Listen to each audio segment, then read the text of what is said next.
دوسری چیز اس کے اندر جو آئی ہے نا کہ اللہ تعالیٰ فرماتا ہے کہ وہ اہل ایمان کہتے ہیں وَلَا تَجْعَلْ فِي قُلُوبِنَا غِلًّا لِلَّذِينَ آمَنُوا، اے اللہ اہل ایمان کے بارے میں ہمارے دل میں کوئی بغض نہ رکھنا، یعنی جو اہل ایمان دنیا سے چلے گئے ہیں ان کے بارے میں ہمارے لیے دل میں کوئی میل نہ آئے، یعنی یہ دعا سکھائی گئی ہے۔ بعض اوقات ہوتا ہے انسان کی بڑی یعنی قریبی رشتہ داری بھی ہوتی ہے، بعض اوقات لوگوں نے ایسی زیادتیاں کی ہوتی ہیں کہ انسان یعنی چاہتے ہوئے بھی ان چیزوں کو بھلا نہیں سکتا، تو اس لیے یہ دعا تعلیم کر دی گئی ہے کہ چلو جو بندہ دنیا سے ایک غلط کام کر کے چلا گیا آپ اس کے لیے دعا کریں، اور اپنے لیے دعا کریں کہ اللہ ہمارے دل میں ان کے لیے یعنی کوئی میل ایسا نہ آئے۔ اچھا، اس کی بعض اوقات لوگ پلی بھی لیتے ہیں اور وہ یہ کہتے ہیں کہ جی جو بزرگ فوت ہو چکے ہیں اگر انہوں نے کوئی زیادتیاں کی ہیں دین کے ساتھ تو قرآن تو ہمیں کہہ رہا ہے کہ ان کے بارے میں دل میں کوئی غل نہ رکھے، تو ہمیں چاہیے ان کی غلطیاں ہی ہائی لائٹ نہ کریں۔ پہلی 2 نمبری تو ان لوگوں کی یہ ہوتی ہے کہ یہ صرف اپنے فرقے کے بزرگوں کے بارے میں یہ بات کر رہے ہوتے ہیں۔ اگر یہی بات ہے تو بریلویوں نے حسام الارمین چھاپنا بند کیوں نہیں کر دی ہے؟ آج تک چھپ رہی ہے نا، جس میں یعنی 4 علماء دیوبند پہ کفر کے فتوے لگائے تھے حمزہ بریلوی صاحب نے، المشہور حسام الارمین، تو نہیں بند کیے۔ وہ کہیں گے وہ تو ہے ہی گستاخ تھے نا، ان کو کہنا چاہیے ہماروں کو کچھ نہ کہیں۔ اس کے مقابلے پہ المحند المفند لکھی گئی ہے، سر وہ بھی 100 سال سے زیادہ ہو گیا چھپ رہی ہے، جس میں احمد بریلوی صاحب ان کی جماعت کو پورا شیطانی لشکر ڈکلیئر کیا گیا، تو ان کو نہیں پتا کہ احمد بریلوی تو 1921 میں فوت ہوئے تھے، تقریباً 100 سال ہونے والے ہیں ان کو فوت ہوئے پہ، یہ 2019 چل رہا ہے، تو یار چھوڑ دو۔ اگر یعنی آپ کی وہی ڈاکٹرائن مانے، وہ کہیں گے نہیں جی سر جنہوں نے دین کے ساتھ کھلواڑ کیا ہے ان کو معافی نہیں ہے، تو سر یہی ہماری ڈاکٹرائن ہے کہ جنہوں نے دین کا نقصان کیا ہے۔ یہ جو غل والا تعلق ہے نا، اس کا تعلق ہے کہ آپ کا کوئی ذاتی معاملہ ہے کسی کے ساتھ، جس نے دین کا جنازہ نکالا ہوا ہے وہ تو اللہ اس کے رسول کا دشمن ہے، اس کے بارے میں غل کا رکھنا ایمان ہے۔ الحب للہ والبغض للہ، بخاری مسلم کی حدیث ہے کہ اس نے ایمان کی حلاوت چکھی جس میں 3 نشانیاں ہیں۔ نمبر 1، اللہ اور اس کا محبوب اسے پوری دنیا سے بڑھ کر محبوب ہوں صلی اللہ علیہ وآلہ وسلم۔ اس میں تو اکثر لوگ کہیں گے جی ہم بالکل جی ایسا ہی ہے، یہ لادہ بات ہے کہ جب داڑھی رکھنی پڑتے ہے تو کہتے ہیں یار وہ بیوی سے پوچھنا پڑے گا، ابو سختی کرتے ہیں، تو وہ پھر ابو اور بیوی آگے ہو جاتے ہیں۔ تو جن لوگوں نے دین کا جنازہ نکالا ہے ان کے بارے میں غل رکھنا ضروری ہے، کیونکہ اس میں دوسری نشانی بخاری مسلم میں آئی کہ وہ شخص محبت کرتا ہے تو اللہ کے لیے اور دشمنی رکھتا ہے تو اللہ کے لیے۔ اور تیسری چیز ہے کہ کفر کی طرف لٹایا جانا اس کے لیے اتنا ہی مشکل ہو جاتا ہے جتنا زندہ آگ میں جلایا جانا۔ وہ آگ میں جلنے کے لیے تیار ہو جائے لیکن ایمان نہ چھوڑے، وہ ایمان کی حلاوت چکھے گا۔ تو الحب للہ والبغض للہ، بغض اللہ کے لیے، محبت اللہ کے لیے، وہ والا غل تو رہتا ہے۔ اس غل سے اس غل سے تو نبی الاسلام نہیں چھٹکارا حاصل کر سکے۔ صحیح بخاری میں حدیث ہے، نبی الاسلام کے پاس واشی آیا فتح مکہ کے موقع پر، اور وہ واشی کون تھا؟ قاتل حمزہ۔ ہائے ہائے ہائے، حمزہ نبی الاسلام کے صرف چچا نہیں تھے بلکہ بھائی بھی تھے، دو شریک، اور ہم عمر بھی تھے، دوست بھی تھے۔ واشی کو حضرت بلال نے سفارش کروائی کہ یا رسول اللہ میرے کہنے پہ معاف کر دیے جائے۔ واشی پیش ہوا، فرمایا واشی یا رسول اللہ، قاتل حمزہ یا رسول اللہ، تیرا ایمان قبول ہے لیکن کیا تو ایسا کر سکتا ہے کہ اپنی شکل مجھے نہیں دکھانی؟ ہائے ہائے ہائے ہائے،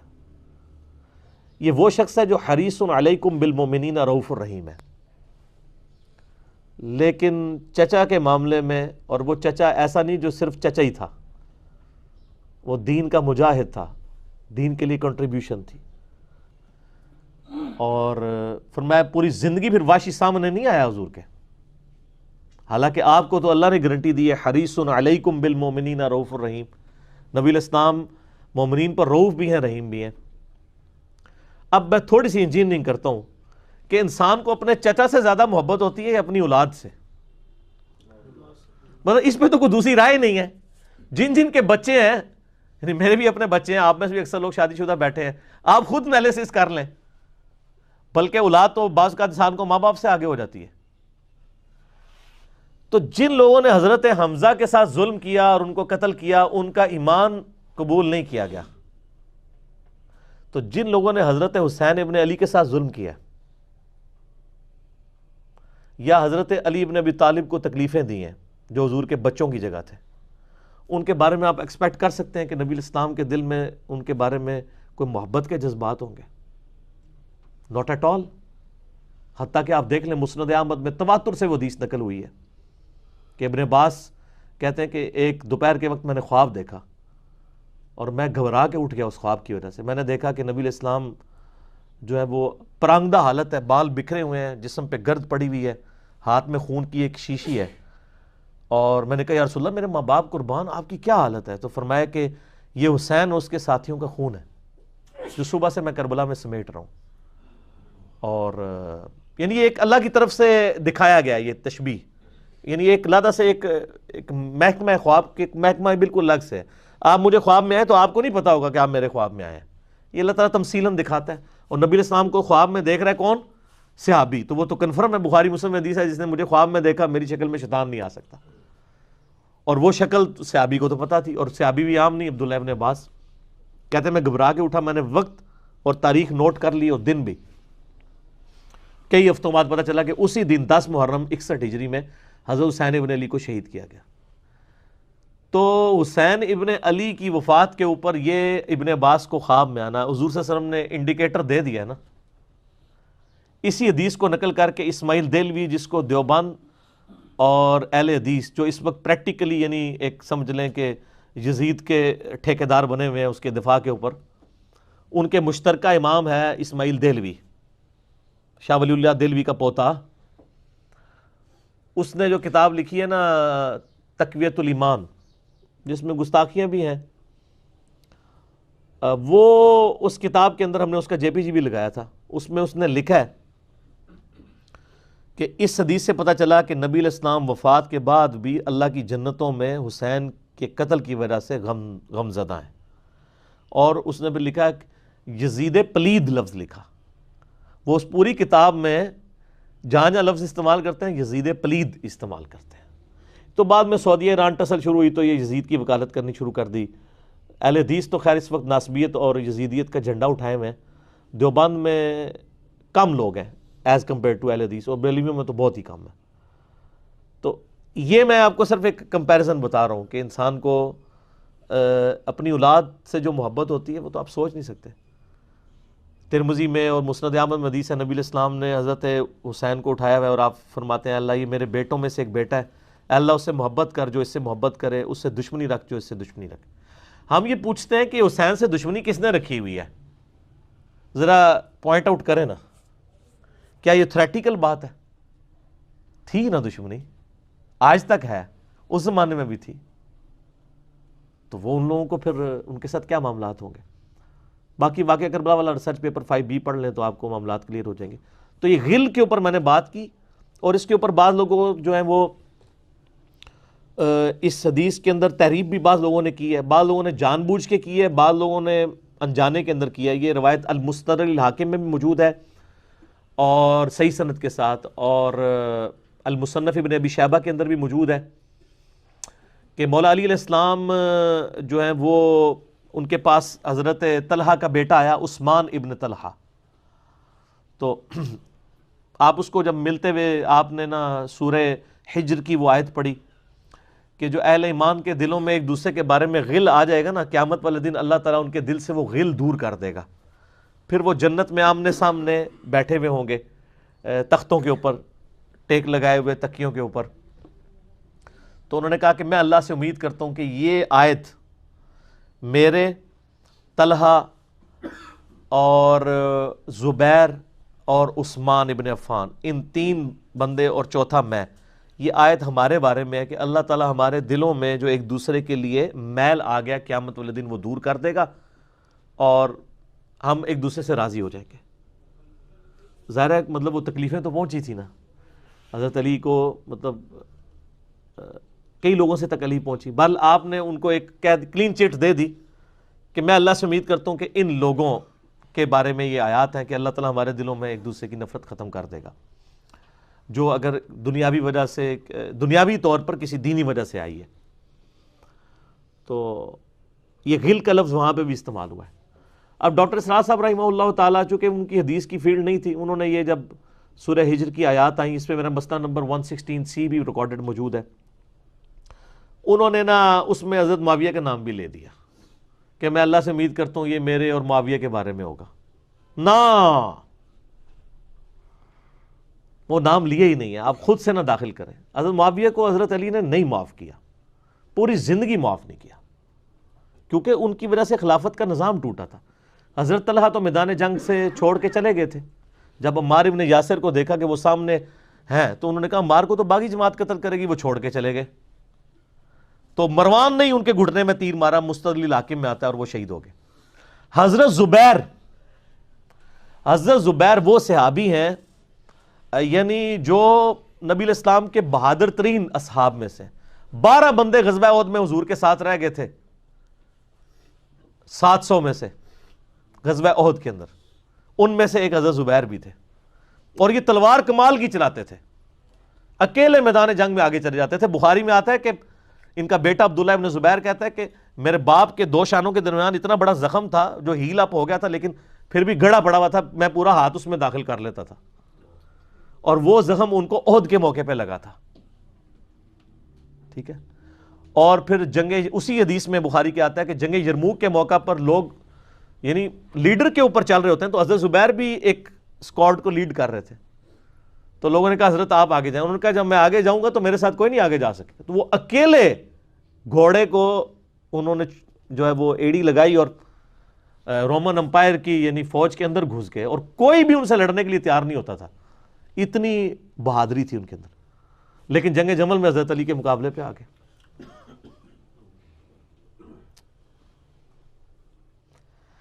اس تکلیف کا کوئی اندازہ نہیں کر سکتا۔ حضرت حسن ابن علی نے بتایا مولا علی سے کہ بھئی حضرت زبیر آئے ہیں، تو حضرت علی نے کہا کہ رکو میں خود جاتا ہوں۔ گئے، کہا زبیر یاد ہے وہ دن جب نبی تم مجھ سے بڑا پیار کر رہے تھے، پھوپھی ذات تھے نا، نبی علیہ السلام کی پھوپھی کے بیٹے ہیں حضرت زبیر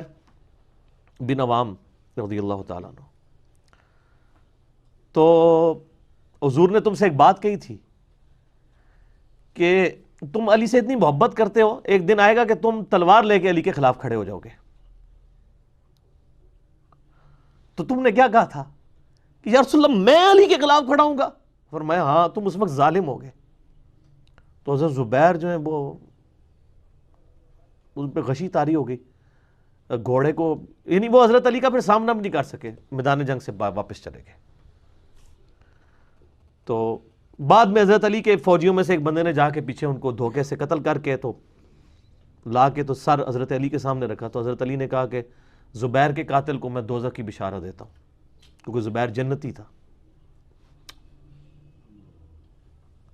تو وہ شخص پھر حضرت علی سے ناراض ہو گیا کہ ہم نے ان کا میں نے تجھے حکم دیا تھا، جب میں نے ان کو جانے دیا ہے تو نے یہ کام کیوں کیا؟